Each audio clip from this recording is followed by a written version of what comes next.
दोस्तों, आज की कहानी है सौतेली माँ की मार। अनुष्का का बचपन खो गया था। प्यार के दो बोलने वाली और स्नेह के साथ खाना खिलाने वाली कोई थी तो बस पड़ोस की आंटी। अनुष्का भी माँ की ममता को तरस रही। अनुष्का के मन को अपने प्यार से भर देना चाहती थी, लेकिन ऐसा वह कैसे करती। दोपहर के 2 बज रहे थे। रसोई का काम निपटाकर मैं लेटी हुई अपने बेटे हिमांशु के बारे में सोच ही रही थी कि किसी ने दरवाजे की घंटी बजा दी। कौन हो सकता है, शायद डाकिया होगा। यह सोचते हुए बाहर आई और दरवाज़ा खोलकर देखा तो सामने एक 22-23 साल की युवती खड़ी थी। आंटी, मुझे पहचाना आपने? मैं अनुष्का, आपके बगल वाली। वह बोली, अरे अनुष्का, तुम यहाँ कैसे? और यह क्या हालत बना रखी है तुमने? एक साथ ढेरों प्रश्न मेरे मुंह से निकल पड़े। मैं उसे पकड़कर प्यार से अंदर ले आई। अनुष्का बिना किसी प्रश्न का उत्तर दिए एक अबोध बालक की तरह मेरे पीछे पीछे अंदर आ गई। बैठो बेटा। मेरा इशारा पाकर वह यंत्रवत बैठ गई। मैंने गौर से देखा तो अनुष्का के नक्श काफी तीखे थे। रंग गोरा था। बड़ी बड़ी आंखें उसके चेहरे को और भी आकर्षक बना रही थी। यौवन की दहलीज पर कदम रख चुकी अनुष्का का शरीर बस ये समझिए कि हड्डियों का ढांचा भर गया था। मैंने उससे पूछा, बेटा कैसी हो तुम? नजरें झुकाए बेहद धीमी आवाज में अनुष्का बोली, आंटी, मैंने कितने पत्र आपको लिखे, पर आपने किसी भी पत्र का जवाब नहीं दिया। मैं खामोश एकटक उसे देखती हुई सोच रही थी कि बेटा, पत्र तो तुम्हारे बराबर आते रहे, पर तुम्हारी माँ और पापा के डर के कारण जवाब देना उचित नहीं समझा। मुझे चुप देख शायद वह मेरा उत्तर समझ गई थी। फिर संकोच भरे शब्दों में बोली, आंटी, 2 दिन हो गए मैंने कुछ खाया नहीं। प्लीज मुझे खाना खिला दो। मैं तंग आ गई हूँ अपनी इस जिंदगी से। अब बर्दाश्त नहीं होता माँ का व्यवहार। रोज रोज की मार और तानों से पीड़ित हो चुकी हूँ। यह कहकर अनुष्का मेरे पैरों पर गिर पड़ी। मैंने उसे उठाया और गले से लगाया तो वह फफक कर रो पड़ी और मेरा स्पर्श पाते ही उसके धैर्य का बांध टूट गया। आंटी, कई बार जी में आया कि हाथ आत्महत्या कर लूं। कई बार कहीं भाग जाने को कदम उठे, किंतु इस दुनिया की सच्चाई को जानती हूँ। जब मेरे माँ बाप ही मुझे नहीं स्वीकार कर पा रहे हैं तो और कौन देगा मुझे अपने आंचल की छाँव। बचपन से माँ की ममता के लिए तरस रही हूँ और आखिर में मैं अब उस घर को सदा के लिए छोड़कर आपके पास आई हूँ। वह स्पर्श ढूंढने जो एक बच्चे को अपनी माँ से मिलता है। प्लीज आंटी, मना मत करना।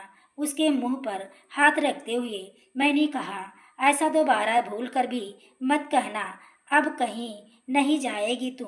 जब तक मैं हूँ तुझे कुछ भी सोचने की जरूरत नहीं है। उसे मैंने अपनी छाती से लगा लिया तो एक सुखद एहसास से मेरी आंखें भर आई। पूरा शरीर रोमांचित हो गया और वह एक बच्ची सी बनी मुझसे चिपकी रही और उसरता पाती रही मेरे बदन से, मेरे स्पर्श से। मैं रसोई में जब उसके लिए खाना लेने गई तो जी में आ रहा था कि जाने क्या क्या खिला दूं उसे। पूरी थाली को खाने से सजाकर मैं बाहर ले आई तो थाली देख अनुष्का रो पड़ी। दरअसल अनुष्का की माँ देहांत हुए अभी 1 हफ्ते हुआ था। इस सदमे से उभरने में अनुष्का के पापा को महीने लग गए। फिर सभी रिश्तेदारों के एवं दोस्तों के प्रयासों के बाद उन्होंने दूसरी शादी कर ली।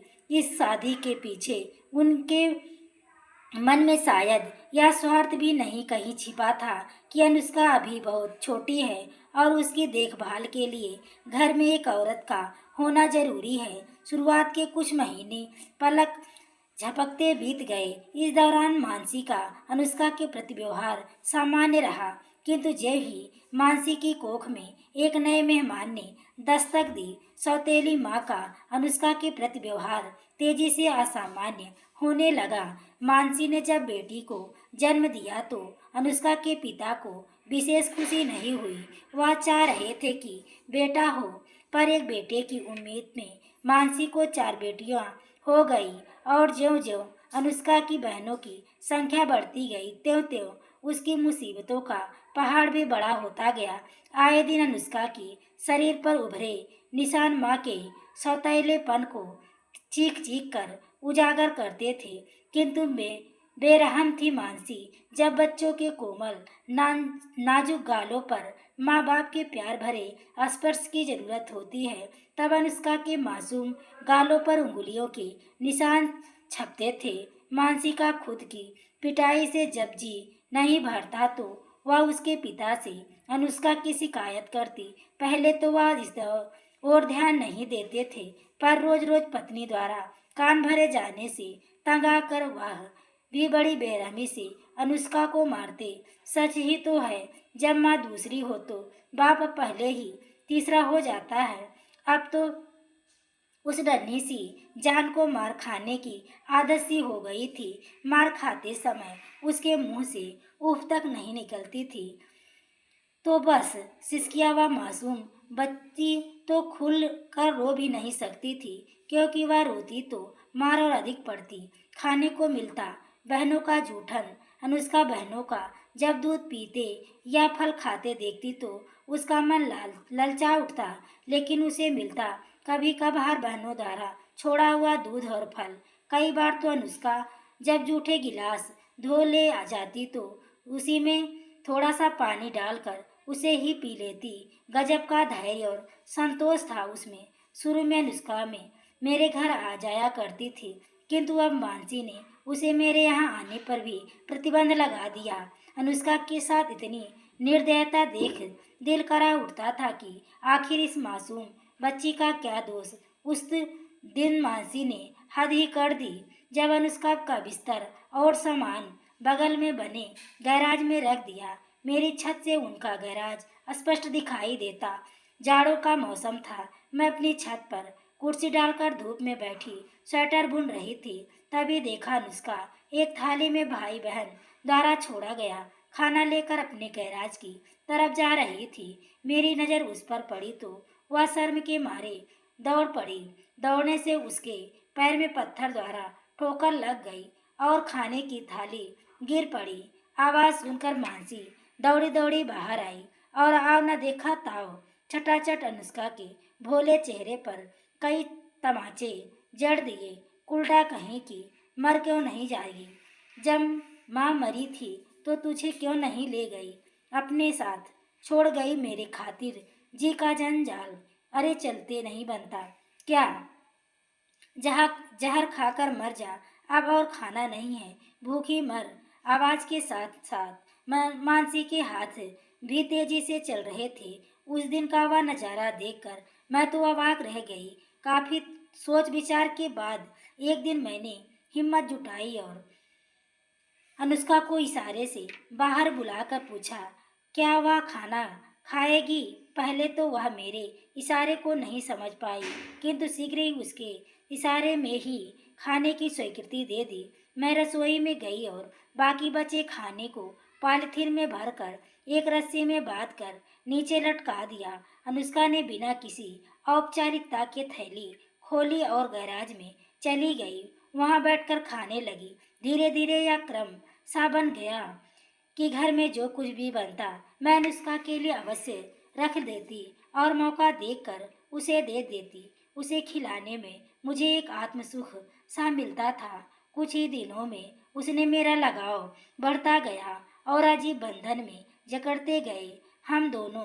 मेरे भाई की शादी थी।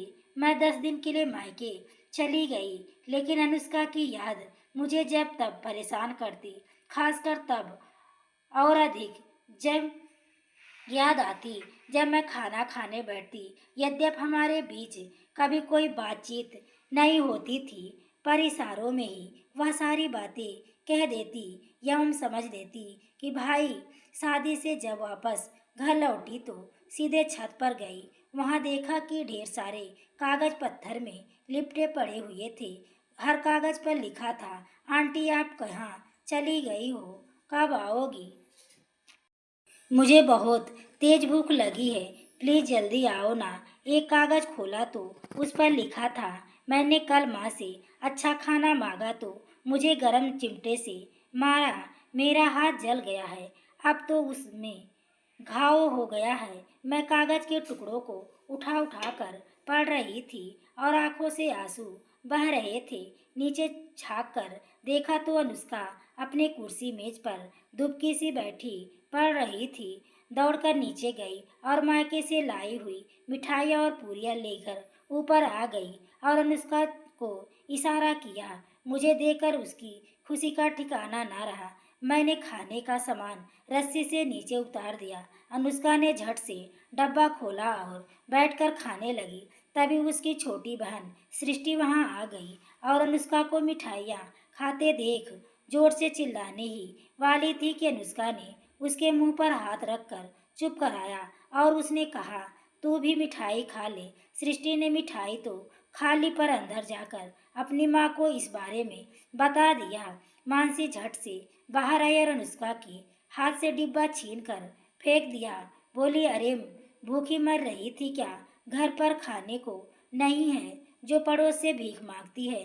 चल जा, अंदर बर्तन पड़े हैं, उन्हें मांज धो ले।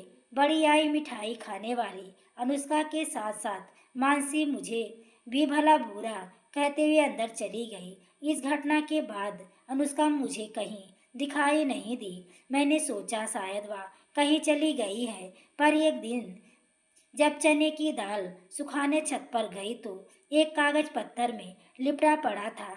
मुझे समझने में देर नहीं लगी कि यह अनुष्का ने ही फेंका होगा। दाल को नीचे रख कागज खोलकर पढ़ने लगी। उसमें लिखा था, प्यारी आंटी, होश संभाला है, तब से मार खाती आ रही हूँ। क्या जिनकी माँ मर जाती है उनका इस दुनिया में कोई नहीं होता? मेरी माँ ने मुझे जन्म देकर क्यों छोड़ दिया इस हाल में? पापा तो मेरे अपने हैं, फिर वह भी मुझसे क्यों इतनी नफरत करते हैं? क्या उनके दिल में मेरे प्रति प्यार नहीं है? खैर छोड़िए, शायद मेरा नसीब ही ऐसा है। पापा का ट्रांसफ़र हो गया है, अब हम लोग यहाँ से कुछ ही दिनों में चले जाएंगे। फिर किससे कहूँगी अपना दर्द? आपकी बहुत याद आएगी। काश आंटी मेरी माँ होती ना, कितना प्यार करती मुझको।